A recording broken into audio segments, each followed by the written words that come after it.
दक्षिणी दिल्ली के अगले एमपी सहीराम पहलवान हो सकते हैं। अगर आपको भविष्य में दिल्ली के मुख्यमंत्री ने ये जिम्मेदारी दे दी, तो आपकी क्या तैयारी है?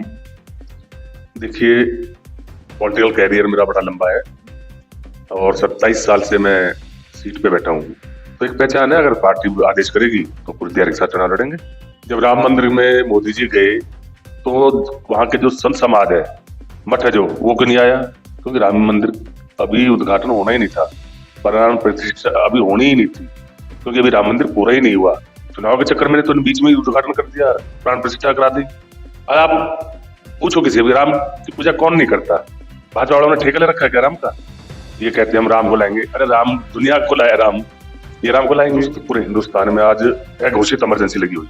आप कुछ भी बोलो, पता आपके पत्रकारों को नहीं कर दिया अंदर। आप बीजेपी के खिलाफ बोलोगे तो आपको कोई ना कोई कष्ट उठाना ही पड़ेगा। ईडी ने पहले सत्येंद्र जैन जी को बंद किया, मनीष जी को बंद किया, संजय सिंह जी को बंद किया। आज तक ईडी कुछ दिखा पाई है कोर्ट में? और अरविंद जी को भी अगर अंदर कर देंगे तो मैं तो इसे कोई बड़ी बात नहीं मानता। आज कर सकते हैं ये ईडी का, सीबीआई का, फोर्स का किस तरह से आज इस्तेमाल कर रहे हैं। देश का दुर्भाग्य है कि आज किसान और जवान आमने सामने है।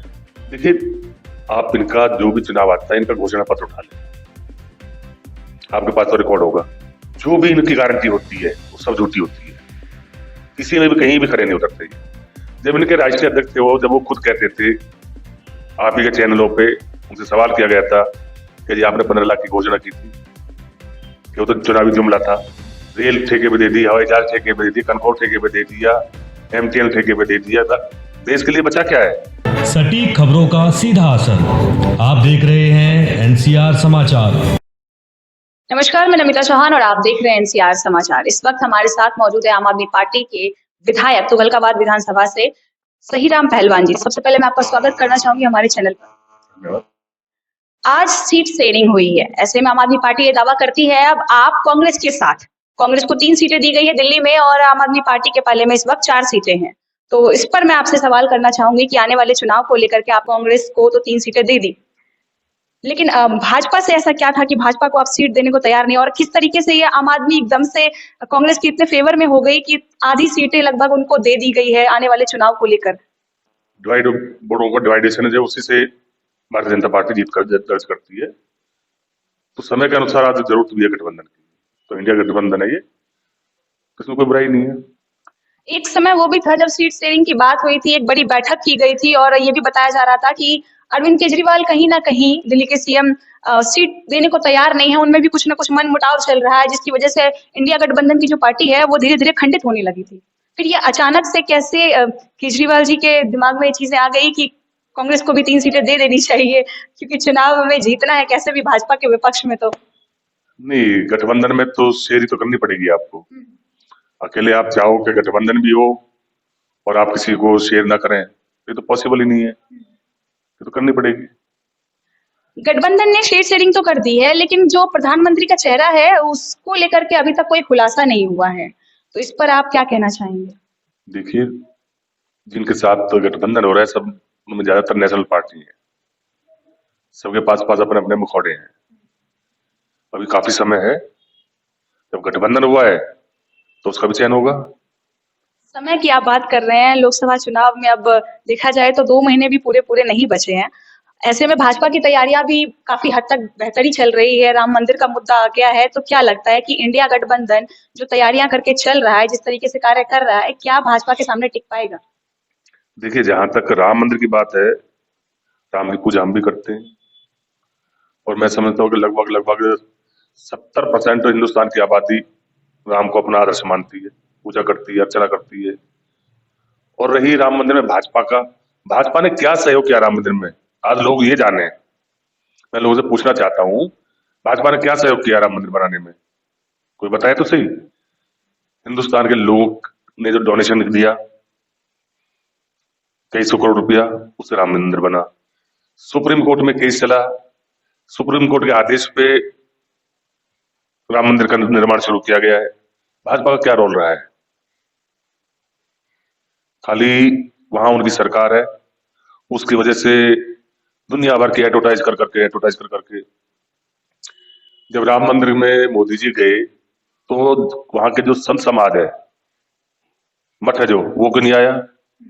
क्योंकि राम मंदिर अभी उद्घाटन होना ही नहीं था, प्राण प्रतिष्ठा अभी होनी ही नहीं थी, क्योंकि अभी राम मंदिर पूरा ही नहीं हुआ। चुनाव के चक्कर में तो बीच में ही उद्घाटन कर दिया, प्राण प्रतिष्ठा करा दी, तो गलत है ना। और आप पूछो किसी भी, राम की पूजा कौन नहीं करता? भाजपा वालों ने ठेका ले रखा है क्या राम का? ये कहते हैं हम राम को लाएंगे, अरे राम दुनिया को लाया राम, ये राम को लाएंगे? तो ये सब ढकोसलेबाजी है बीजेपी की, कुछ नहीं है।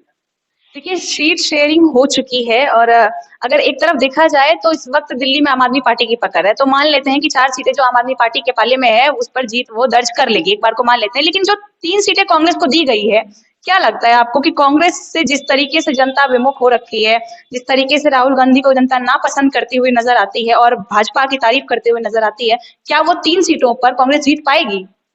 नहीं, देखिए मैंने बताया ना, अभी गठबंधन हुआ है, तो जो वहां आम आदमी पार्टी के लोग हैं वो जिताएंगे ना जिनको। जब 4 जगह हम उनसे वोट ले रहे हैं, तो 3 जगह वो वोट देनी भी तो पड़ेगी। नहीं, कई कई ऐसे लोग हैं। देखिए, मेरा कहने का मतलब ये था कि आम आदमी पार्टी को तो मान लेते पसंद करती है जनता, ठीक है, क्योंकि दिल्ली में वो काफी समय से है, कार्य कर रही है, सही है। लेकिन कांग्रेस को कहीं ना कहीं नापसंद करती है। तो आम आदमी पार्टी को चाहने वाले लोग कांग्रेस को वोट सिर्फ इसलिए दे देंगे कि वो गठबंधन में है, ये मुमकिन है?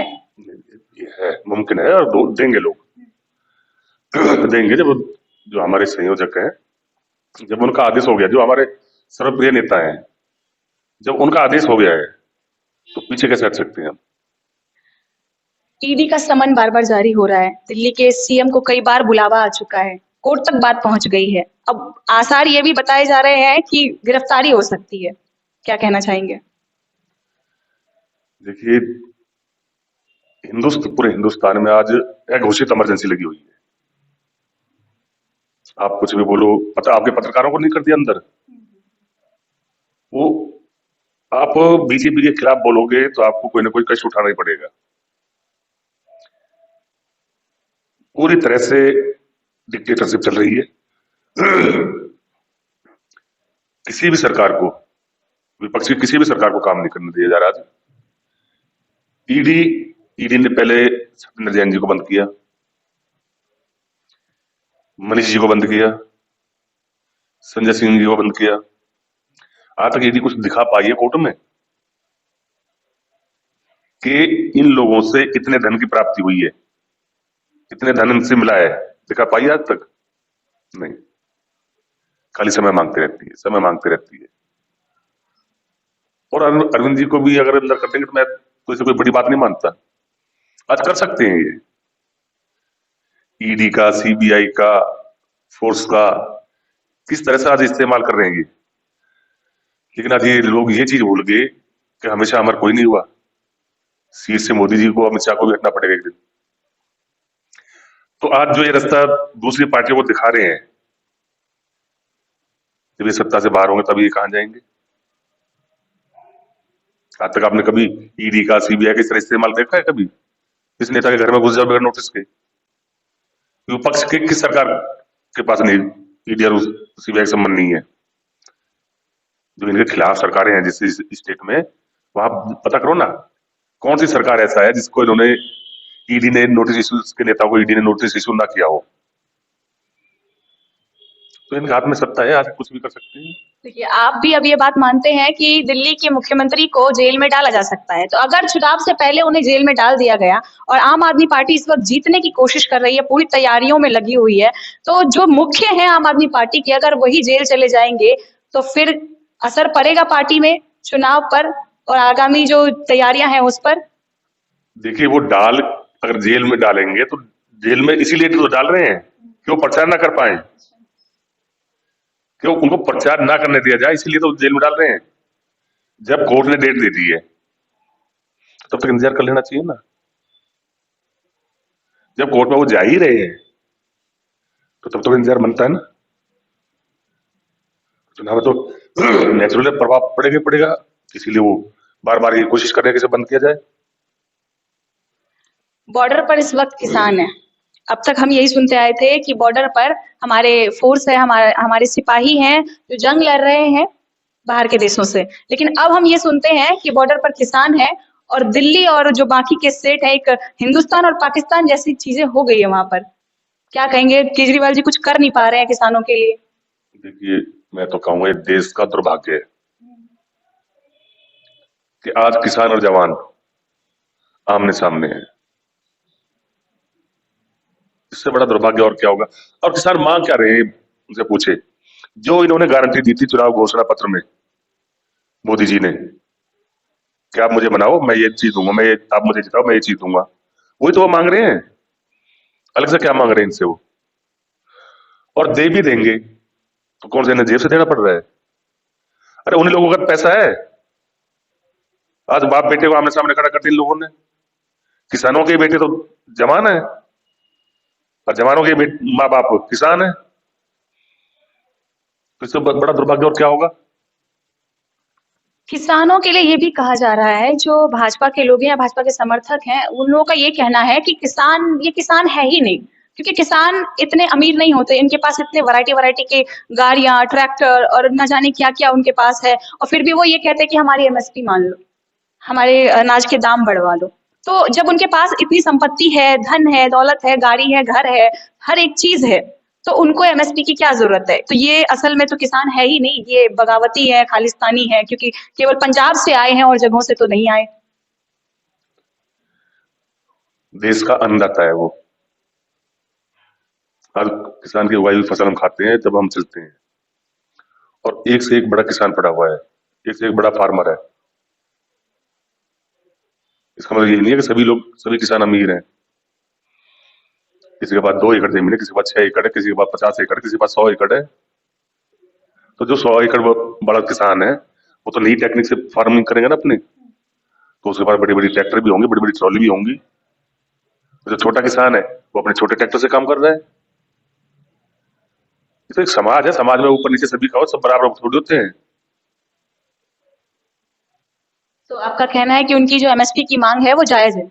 बिल्कुल जायज है। अभी मैं कल ही मोदी जी की पुरानी स्पीच सुन रहा था न्यूज में, शायद वो चुनावी भाषण था उनका। किसानों के ऊपर टिप्पणी बोल रहे थे वो कि बीज भी इतना महंगा है, इतनी खाद गिरती है, इतनी जुताई होती है, इतनी कटाई लगती है, इतना पानी लगता है, इतनी बिजली लगती है किसान को। तो कहाँ भूल गए उस चीज को वो? कल न्यूज में किसानों की न्यूज दिखा रहे थे, तो पिछले लोकसभा चुनाव का मोदी जी का भाषण था कि मैं ये कर दूंगा, मैं वो कर दूंगा। आज उस चीज को भूल गए। देखिए, आप इनका जो भी चुनाव आता है, इनका घोषणा पत्र उठा लें, आपके पास तो रिकॉर्ड होगा। जो भी इनकी गारंटी होती है वो सब झूठी होती है। किसी में भी कहीं भी खड़े नहीं उतरते ये। दिल्ली में देखा भी कॉर्पोरेशन चुनाव, पहले विधानसभा चुनाव हुआ तो इन्होंने एक घोषणा पत्र निकाला था स्लम एरिया के लिए, झुग्गी बस्तियों में, कि जहां झुग्गी वही मकान, ये मोदी जी की गारंटी है। अभी पीछे कॉर्पोरेशन चुनाव हुआ था, उसमें भी यही नारा दिया था, जहां झुग्गी वही मकान, मोदी जी की गारंटी है। कहाँ दे दिए? आए दिन अभी न्यूज में आती है, खबरों में आती है, आप भी लोग बताते हो कि वहां इतनी झुग्गियां तोड़ दी है, वहां इतनी झुग्गियां तोड़ दी है। 15 लाख आगे। जब इनके राष्ट्रीय अध्यक्ष थे वो, जब वो खुद कहते थे, आप ही के चैनलों पे उनसे सवाल किया गया था कि जी आपने 15 लाख की घोषणा की थी, कि वो तो चुनावी जुमला था। आज देखिए, हम कहते हैं अरविंद केजरीवाल मॉडल। अब जहां जहां इनकी सरकारें चुन के दोबारा आई हैं, वहां वो केजरीवाल मॉडल को लागू कर रहे हैं कि नहीं कर रहे? आज दिल्ली में और पंजाब में मोहल्ला क्लिनिक बन गई, उसका तोड़ है क्या बीजेपी के पास? कोई नहीं है। महिला को बस फ्री है, उसका तोड़ है कहीं? उसका जवाब है इनके पास कहीं? नहीं है। तीर्थ यात्रा जा रहे हैं, अब पंजाब में भी शुरू कर दी, उसका तोड़ है इनके पास? कोई जवाब है इसका? इनके पास नहीं है। बिजली, पानी, जितने काम अरविंद केजरीवाल जी ने किए हैं, उनका जवाब देना ये। आगामी जब अरविंद केजरीवाल जी करते हैं तो कहते हैं रेवड़ी बांट रहे हैं। जब ये टॉयलेट बनवाते हैं, सिलेंडर बांटते हैं मोदी जी, तो ठीक काम हो जाता है इनका। वो क्या है? अपने बड़े बड़े सरमाएदार जो उद्योगपति हैं, उनका कई कई सौ करोड़ का, कई कई लाख करोड़ का कर्ज माफ कर देते हैं। वो क्या है? वो ठीक है। तो इन्हें करने और कथनी में जमीन आसमान का फर्क है। ये देश के हित में नहीं है। रेल ठेके पे दे दी, हवाई जहाज ठेके पे दे दी, कनकौर ठेके पे दे दिया, एमटीएल ठेके पे दे दिया। देश के लिए बचा क्या है? बेरोजगारी तो बढ़ेगी बढ़ेगी ना। तो बहुत मुद्दे इनके खिलाफ। तो आगामी चुनाव को लेकर के आम आदमी पार्टी और इंडिया गठबंधन की क्या तैयारी है, उस पर जरा बता दें। ये तो हमारा जो शीर्ष पर्सन है वही बता पाएंगे। अभी उनके आदेश का इंतजार है। अब आगे तय हो गया है, आगे क्या आदेश उनका आता है, क्या रणनीति बनाते हैं, उस पर चला जाएगा। देखिए कि सुनने में ये बातें भी सामने आ रही है कि दक्षिणी दिल्ली के अगले एमपी सहीराम पहलवान हो सकते हैं। अगर आपको भविष्य में दिल्ली के मुख्यमंत्री ने ये जिम्मेदारी दे दी तो आपकी क्या तैयारी है? देखिए, पॉलिटिकल कैरियर मेरा बड़ा लंबा है और 27 साल से मैं सीट पे बैठा हूँ। निगम में काफी लंबे समय रहा हूँ और 9 साल से विधानसभा में भी हूँ। और मेरी पहचान भी है क्योंकि मैं पहले पहलवानी की है, मैंने रेसलिंग की है। तो हर गांव में, हर कॉलोनियों में मेरा आना जाना रहा है खेल के, उसमें स्पोर्ट्स में। उसके बाद कबड्डी भी खेलते थे, तो देहात में हर साल टूर्नामेंट होते रहते हैं कबड्डी के, कुश्तियों के। तो एक पहले से ही मेरी पहचान है। दूसरा, इतने लंबे समय से 3 बार चेयरमैन भी मैं रहा हूँ, डिप्टी मेयर भी रहा हूँ दिल्ली में। तो एक पहचान है। अगर पार्टी आदेश करेगी तो पूरी तैयारी के साथ चुनाव लड़ेंगे। चलिए, अभी आपने सुना सहीराम पहलवान जी, जो तुगलकाबाद विधानसभा से आम आदमी पार्टी से विधायक हैं, और इनका कहना है कि अगर इन्हें मौका दिया गया पार्टी की तरफ से तो ये एमपी के चुनाव में अपनी पूरी तैयारी, पूरी जान लगा देंगे। हालांकि आने वाले चुनाव को लेकर सीट शेयरिंग हो चुकी है और इनका यही मानना है क्योंकि ये गठबंधन है तो आम आदमी पार्टी को चाहने वाले लोग कांग्रेस को भी वोट देंगे और 3 सीटों पर जो कांग्रेस है, कांग्रेस को विजयी जरूर बनाएंगे। तो आगामी चुनाव को लेकर के इनका ये भी मानना है कि ऐसा हो सकता है कि दिल्ली के मुख्यमंत्री, आम आदमी पार्टी के मुख्य अरविंद केजरीवाल को जेल में डाला जा सकता है ताकि वो प्रचार ना कर पाए। तो खैर, चुनाव बेहद नजदीक है, देखते हैं कि आखिर क्या होता है। बार बार अरविंद केजरीवाल को ईडी का समन जारी किया जा रहा है, मामला कोर्ट तक पहुंच गया है। अब इस मामले में जो भी चीजें होती है आपको लगातार अपडेट करते रहेंगे। कैमरामैन संदीप के साथ मैं नमिता चौहान, आप देख रहे थे एनसीआर समाचार।